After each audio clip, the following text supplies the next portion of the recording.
I remember when I was watching Axel World. You know the creator from Sword Art Online, but this was different. Set in the future of Sword Art Online, where everyone had a neural link to hack into this cyber world and do battles, and they had their different factions based off the colors of their avatars and stuff. They can sometimes slow down time in real life to give them a boost in life. And one episode is where they were pulling out an old game console. And he says, wow, this is the ones that still allowed violence on it and stuff, where it's not censored because it's not connected to the internet. And it showed that. It showed that, there was no violence, and the new stuff that they have is just safe. And the old stuff was violent, sexual content, profanity, all that stuff we grew up with. But the future stuff, none of that's there. It's not there. So, and to even get your hands on those consoles in that anime cost you a very, very pretty penny. If pennies even exist in that era of time. Then there's Shinometa. Shinometa, where a world where lewd jokes do not exist. People are completely ignorant of human anonymity. They're ignorant of the birds and the bees. And because of that, the world has become too safe. It has become over censored to the point that it leads to a very head off society, but everyone's ignorant. Everyone is blindly following everyone like sheep. There is no freedom. At least they think they're free, but they're not, because they don't realize the truth of the world. So this girl shows up in lewd attire and says a bunch of profanity and shows everybody what's going on, and along with her sidekick slash love interest there, and plenty of other crazy characters, showing that things are being censored heavily around the world. It's ridiculous. We all said, many YouTubers in the past said that this anime is predicting the future. A future where everything's censored, you can't do what you want, you can't buy what you want, the payment processors control everything. It's going mad. And once again, it's the fault of the angry Karens. Since the beginning of time, it's always been the Karens. The Karens ruined everything. And the fact that throughout history, we've always let the Karens have power, it surprises me. We would not listen to them no more. We would stop listening to them. But the fact is that it's not the Karens themselves. The Karens are just a pushing point, someone we blame for something like this to happen. It is the powers that be that stand behind the Karens.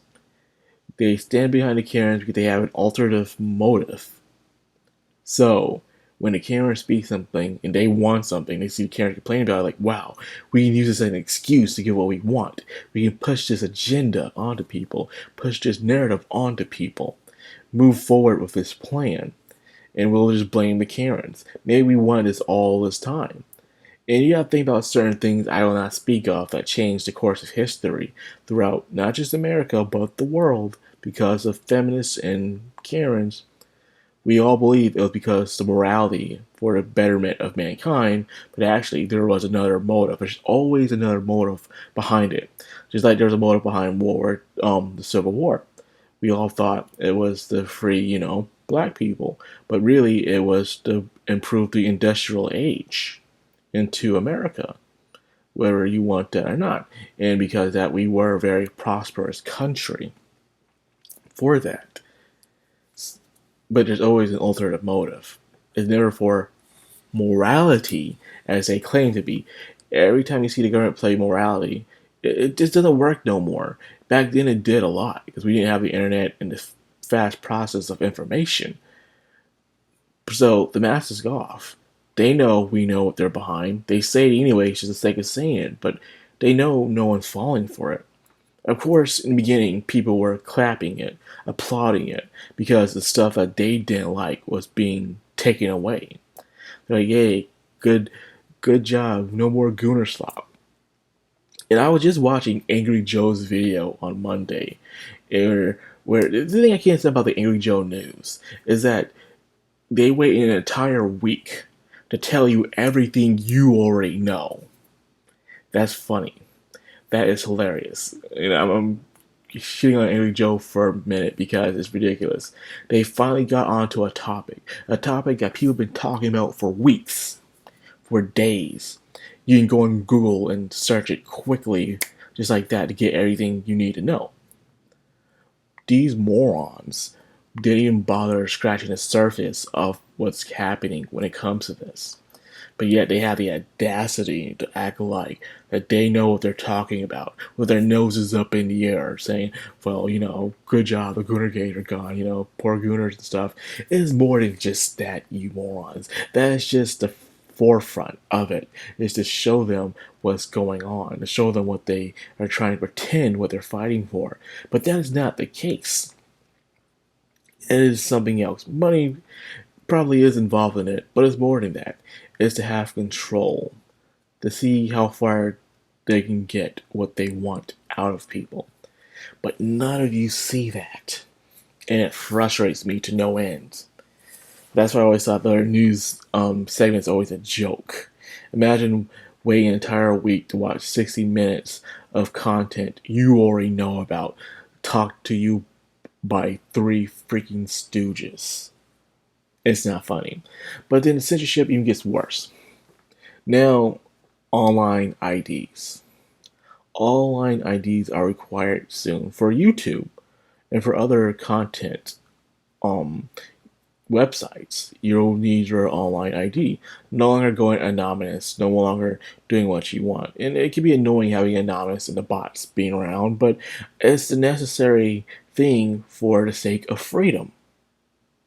When you get freedom, you get some bad things. When you get order and control, you get some bad things as well. There's never an all bright and shiny side to anything. That's just how it is. So seeing this, the reason why I can't stand this is because hackers are good. Hackers have proven that they can get themselves to anything. So you put your online ID into these domains, like YouTube, for example. A hacker can get in, not just hack your account, but probably get your online ID. And who knows what they get their hands on? Identity theft, all that good stuff. It's a possibility. So when I'm seeing this, I'm like, God, it's getting worse and worse. The fact that you need to put your ID, man. I mean, I can remember my ID every single time I log into something now. Dude, I don't want to look at my state ID like that. I just show it when I need it when I'm going to a place like I'm going to get me a drink or something. But that's it. Other than that, it usually stays in my wallet. I rarely use it. Sometimes I remember the freaking number. That's another number I need to remember. Yeah, that's me being lazy, but still. I don't trust these sites because for some reason these company-run sites are always the least protected all the time. Like they are never that heavily protected. There's always someone who can easily hack in into their domains and get what they want every single time. So no, I don't trust them. I don't trust them at all. The fact that we're having this is getting worse and worse every single time. But this time it's happening at a max speed. A speed I have never seen before. It's like, okay, we're in the door. Let's do it quickly as possible. And that is it. So, for it to really, truly take its true effect, like we will see no more like violent video games or sexual content or stuff like that, where everything's heavily censored. The Wild West of the internet is dead. It's dead.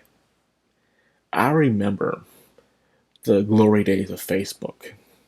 The days back in the day when someone just didn't like you, they would just hack your account and post unwanted content on your Facebook page. Or where you can see public executions, terrible things happening on Facebook all the time.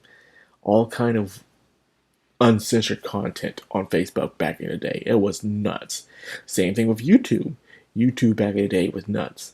But when it becomes bigger, when it becomes more profitable, it always has to sweep out the mess. Always gotta clean up the mess every single time. Okay, we got the sponsors here. We got the brands here. We can't have this stuff here. Because the brands are so sensitive. Oh no.